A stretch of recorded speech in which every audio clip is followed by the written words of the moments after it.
Looking back at Rocket Power, this show had so many redeeming qualities. It's a top-tier Nicktoon that had a lot of really great moments in my opinion. There were a lot of really interesting aspects to this show that made it stick out from the rest. As a kid, this show was really cool to watch as it was premiering because it was all happening at a time when games like Tony Hawk's Pro Skater were all the rage, and this show more or less encapsulated that energy very well, just in cartoon form. That high-intensity action sports vibe was just so cool in the late 90s and early 2000s, and this show definitely did a great job of capturing it in a really fun and unique way. The show wasn't all skateboards and street hockey though. There were complex dynamics between characters as well as plenty of compelling storylines that would result in this show being the perfect mix for a successful kids cartoon at the time. Though the show would never reach SpongeBob or Rugrats level of popularity, it would still grow a massive audience and be considered a hit. Rocket Power would air from 1999 through 2004 across 4 seasons, each of which were bolstering with unique stories that, in my opinion, were very well written.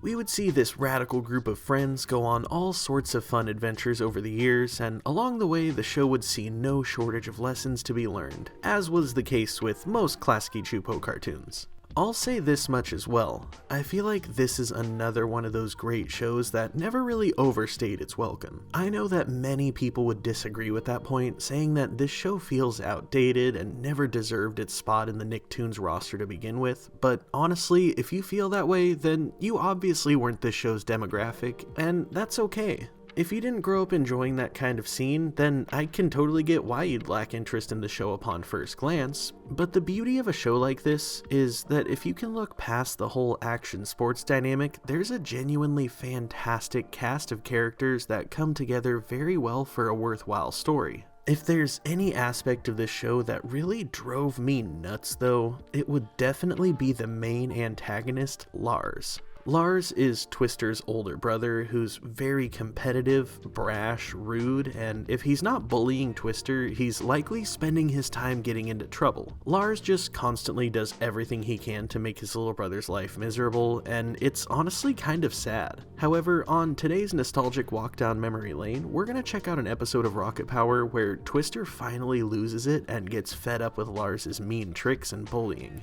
And we're gonna do it with one question in mind. Did Twister go too far in getting revenge on his brother?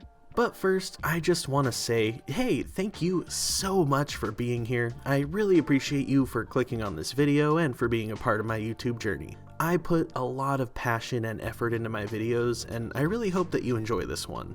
I also want to ask you for a huge favor. After you're done here, do me a solid and go follow me on social media. I'm on Facebook, Twitter, Instagram, and TikTok as well. Pretty much all of those accounts are linked on my YouTube channel, and if they aren't, you can find me as Dusk Till Sean on pretty much every single platform. YouTube has always and will always be my primary platform, but it makes me sad feeling like I'm shouting into the void every time I post on literally any other social media. So pretty please, if you're a fan, drop me a follow wherever else you hang out online. And with that being said, let's get right into the video. Today we're looking at an episode that honestly got really dark, and it shined a different light on our understanding between Twister and his brother. We're talking about none other than the Season 1 episode, Escape from Lars Mountain.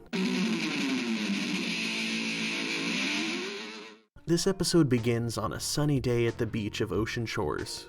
We see Lars walk by with a big grin on his face as he leads his little brother Twister under the pier. The two make it to the underside, and Twister seems let down, having been told that his brother had something cool to show him. What's a two-eyed squisher look like anyhow? Like you! Look up!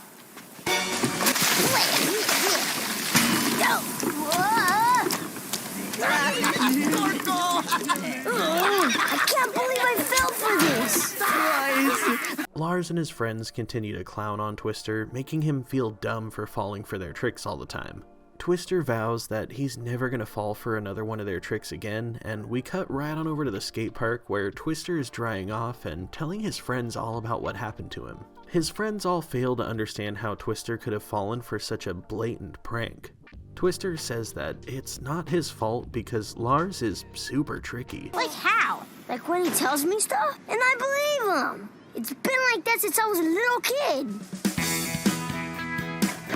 Happy 5th birthday, little bro. Man, your cake smells funny. Really? The years keep passing by in the montage as Twister and Lars both grow older, and the pranks just seem to keep growing more elaborate. Twister laments the fact that he just can't seem to outsmart his brother, and all of his friends seem rather confident that it's a Twister problem and that they could easily help him outsmart Lars. Next thing you know, we cut to Twister sitting in his room listening to his mom rip his brother a new one. Maurice is soaking wet. He could catch a cold. Sometimes you just go too far, Lars. Sorry, Mom? Don't say sorry to me. Say it to your little brother. 100% pure California busted. Their mother shoves Lars into Twister's room to force him to apologize.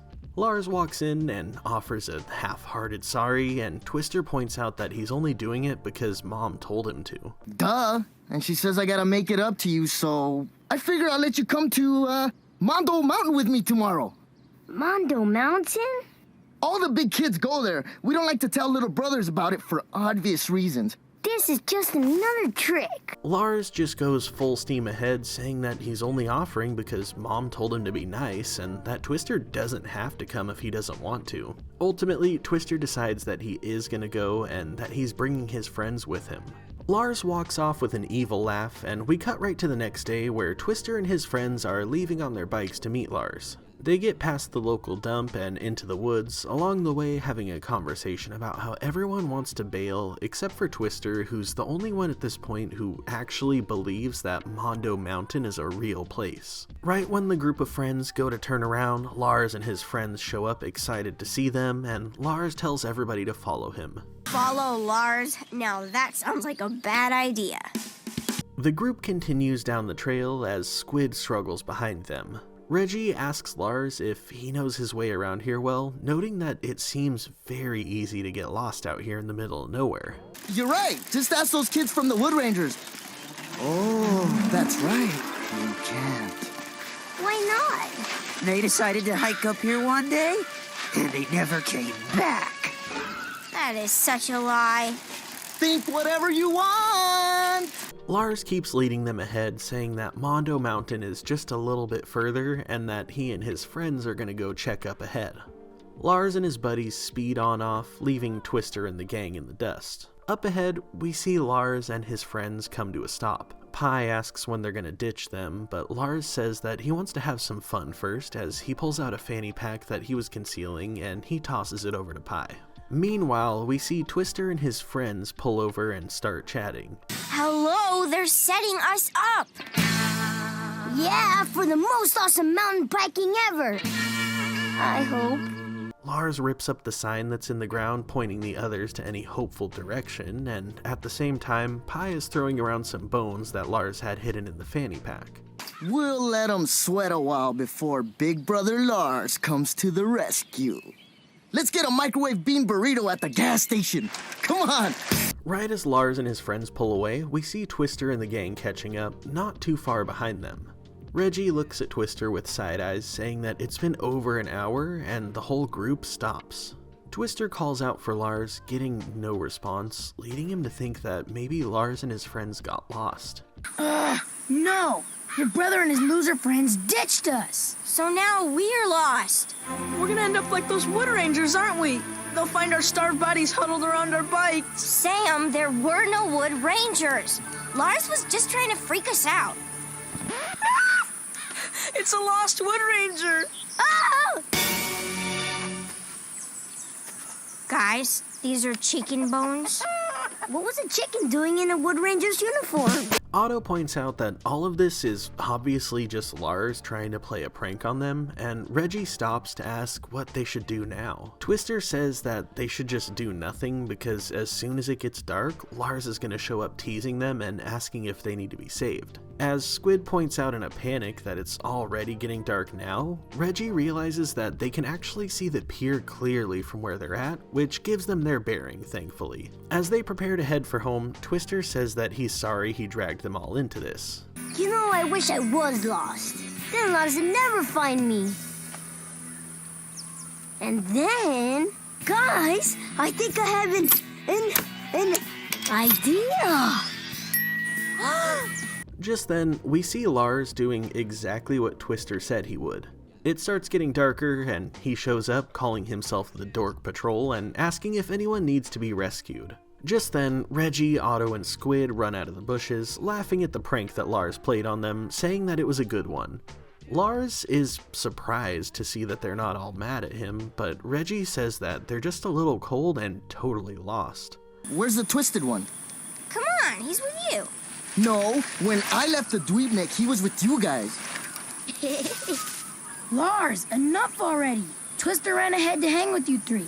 He kept talking about how cool his brother was. Lars seems to not believe them at first, convinced that Twister has still been with them this whole time, but he starts to believe them when Squid says that they haven't seen Twister in hours. Reggie says that it's no big deal and that they can just get Twister's parents to help look for him. Oh man, it's getting dark out here.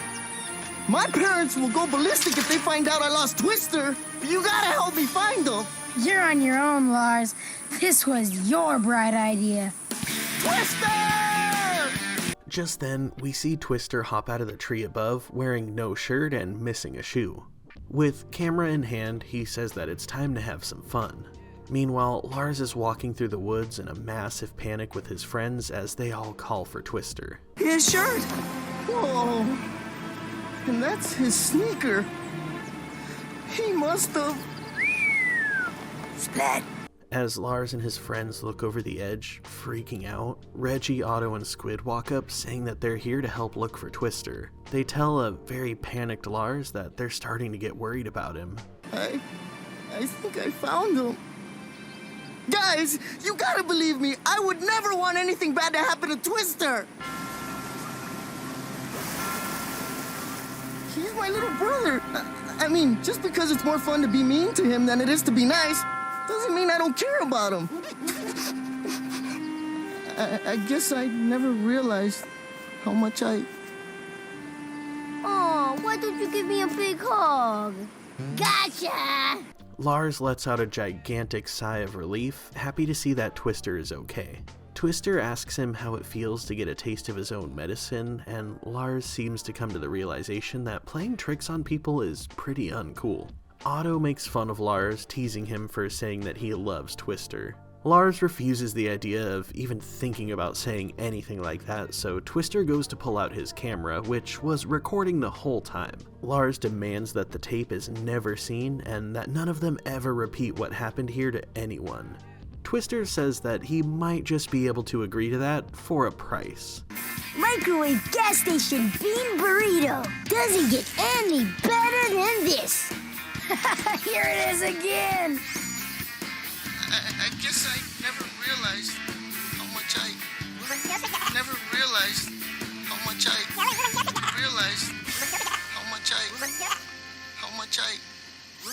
Now, this episode is one that really makes me feel so mixed. After all of these years of Lars being a massive jerk and never really showing any remorse, I never thought that I'd feel bad for him, but here we are. This episode really just made me feel so bad for both Twister and Lars, to be honest. Like, Twister clearly wants his brother to be cool to him and for them to be friends finally. On the other hand though, I'm inclined to feel bad for Lars because what they did to him was kind of extreme. All Lars did was get Twister a little wet and drop a bucket on his head, and Twister's revenge is full-blown faking his death. I mean, I get that Twister is making up for years upon years of pranks being pulled on him, but dang dude, Lars never really went this hardcore in his pranks. Twister kinda gives watered down Eric Cartman from South Park vibes in this episode. It reminded me of that episode where Scott Tenorman bullies Cartman, so for revenge, Cartman goes out of his way to put together this whole elaborate chili cook-off and feed Scott his own parents in his chili. Again, this version is way more watered down, but it's certainly another instance where the punishment far outweighs the crime. Lars bullied Twister, so Twister faked his own death to teach Lars a lesson. Circling back though, again I feel bad for Lars because his punishment outweighed his crime. However, I almost feel more bad for Twister because for him, it's not just one instance that gains my sympathy. It's years worth of trauma. His older brother picking on him, beating him up, and making him have to constantly watch his back in his own house is definitely something that warrants him wanting to get revenge, in my opinion. Lars definitely deserved a taste of his own medicine, that goes without saying. One thing I can't help but ask myself though is, why does Twister always fall for these dumb tricks? And the reason to that question is fairly simple. It's because he wants so desperately for his brother to finally be cool to him and to hang out with him. He's willing to keep taking his brother at face value in hopes that his brother will finally be nice to him. The reason behind that, of course, being that Twister looks up to his brother and idolizes him. Even though his brother is a massive jerk, his brother is also the coolest person that he knows, simply for the fact that he's older and likes older kid stuff. I remember exactly what that's like. I have 2 older sisters, and when I was a kid, I thought they were literally the coolest teenagers to ever walk the earth. Thankfully, my sisters weren't massive jerks to me like Lars is to Twister, though. Another thing to kind of piggyback off of that point that I have to bring up is the point where Twister and his friends have been wandering this path in the woods for over an hour. While everyone else is quick to assume that Lars was pulling a trick on them, Twister immediately jumps to think that maybe Lars got lost. Instead of thinking the worst of Lars, he immediately shows concern for him, which says a lot about Twister. This right here shows us A, how obviously naive Twister is, but B, how much good faith that he has in his brother actually being nice to him this time. Even though Twister knows that Lars is only being, quote, nice because his mom forced him to be, he still takes his brother's offer to take him to Mondo Mountain at face value. Sure, he's skeptical on the outside to Lars's face at first, but you can tell while they're riding their bikes out there that Twister has hopes that Lars is actually taking them for a super cool day of epic mountain biking. It's honestly really unfortunate. There are a lot of people out there who have really crummy brothers who would probably love to have a nice little brother like Twister. Lars really seems to overlook how lucky he is to have such a nice and supportive brother in his life. It kind of makes me wonder what their relationship would have looked like in, 10 to 15 years when they're both in their 20s. Like, would Lars have outgrown that jerk phase and started being cool with his brother at any point, or would things maybe remain the same or get worse? Though we would never get that answer, it can certainly be said that as it pertains to this show, Twister has so much hope for his brother, but as it stands now, all of that hope is unfortunately in the wrong place. Now, on a more serious note, I definitely have to bring up the serious nature of this prank that Lars pulled. Thinking a little more about it, Twister faking his death might actually be kind of justified because Lars bringing them out there like that and ditching them is straight up putting their lives at risk. I mean, a group of little kids by themselves completely lost in the middle of the woods at dusk in the early 2000s. There is so much potential for this to go sideways that it's ridiculous. There's no way little kids back then had a cell phone to call for help in the middle of nowhere. Even if Squid, being the tech-savvy kid that he is, did have a cell phone by some off chance, they would need to rely on cell connection for help, and odds are that would be hit or miss out there. I mean, as a 911 dispatcher, I worked so many calls from fully grown adults lost out in the woods in their car along logging roads out in the county. Every time, without fail, it would almost always end up in a search and rescue team being put together to find them. Like, you can have a full tank of gas and a full cell phone battery, but that can't always fix being completely lost in the middle of nowhere without your bearings. Now, take that exact situation, again mind you with fully grown adults in a car, but apply it to a literal group of children who were on their bikes more than 20 years ago. There's just so much potential that this could have been a really bad situation. Like, what if when Lars and his friends ditched them up there, they came upon a bear, or if one of them fell and got a really bad injury? Or, like, for example, how they found Twister's shirt hanging off a cliff and his shoe nearby. I mean, come on, with all the love in the world, Twister isn't the brightest kid, and he's kinda clumsy. The trick they pulled on his brother was highly believable because that's exactly the kind of accident that you could see someone like Twister having. All things considered though, it's really hard to reach a verdict on if Twister faking his death was too far or not. Like, in general, I feel like faking your death is a really terrible thing to do, especially to one of your loved ones. But we do have to keep in mind the person that Twister was pranking is the same exact person who's been literally tormenting him for as long as he can remember. Furthermore, it wasn't just any random prank. It wasn't like he just pulled a mean-spirited prank on him out of nowhere just to get back at him in general. The prank kind of had some meaning and symbolization behind it. It was a reminder to Lars that he should appreciate his brother because in all reality, he does care about him and he would be devastated if anything had actually happened to him. Twister pulling that prank was in an effort to not only give Lars a taste of his own medicine so that he could see how uncool he was being, but also in an effort to make Lars have a little more appreciation for Twister specifically. I'm just so mixed on the topic, but when we compare the fact that Twister has years of physical and emotional trauma pent up as a result of how Lars treats him, I'm inclined to say that he didn't go too far and that his actions were justified. I mean, the only negative Lars got out of this was like 5 minutes of emotional strife and maybe a little bit of lasting trauma from that specific isolated event. In comparison to the baggage that Twister has clearly been carrying since he was a kid, as evidenced by his strife in that flashback, Lars's punishment is kind of a walk in the park. When we also take into consideration though that this was done in an effort to change how Lars treats him going forward, it makes things more clear without a doubt. Now, moving on from there though, if there's anything that I'd like to bring up in conclusion, it would be how badly this episode made me want a microwave gas station bean burrito. Seeing this as a kid, it made me want one, and it still makes me want one even as an adult. I can very much relate to this episode though. I have such a soft spot for bottom of the barrel gas station food. When I was a kid, I spent a lot of time around town skateboarding and riding BMX with my friends, and along with that was stopping to grab food at the gas station while we're out biking. I used to love going out biking and stopping at the gas station for a burrito to pop in the microwave, or even better, going to 7-Eleven and getting a hot dog or some nachos.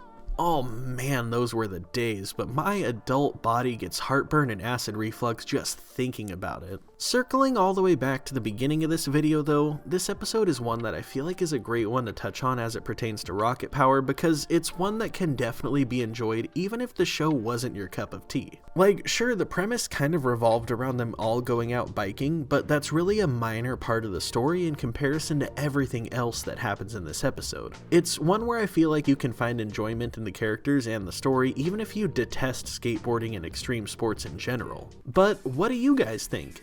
Do you enjoy this episode? Do you think that Twister was justified in faking his death? Let me know in the comments down below. I always love seeing your guys' feedback. You know what it is, I have to give a giant Happy New Year shout out to my patrons, especially those of you in the true 90s kids tier. Thank you all so much for your support, my friends. I greatly appreciate it. If you want to check out my Patreon and get a shout out like these people, then the link is in the description of this video for you. If you enjoyed this video though, then make sure you drop a like, leave a comment letting me know what you think, and maybe give a little praise to the YouTube algorithm in hopes that it pushes this video to everyone else. And as always, thank you so much for watching, and I'll see you in the next one.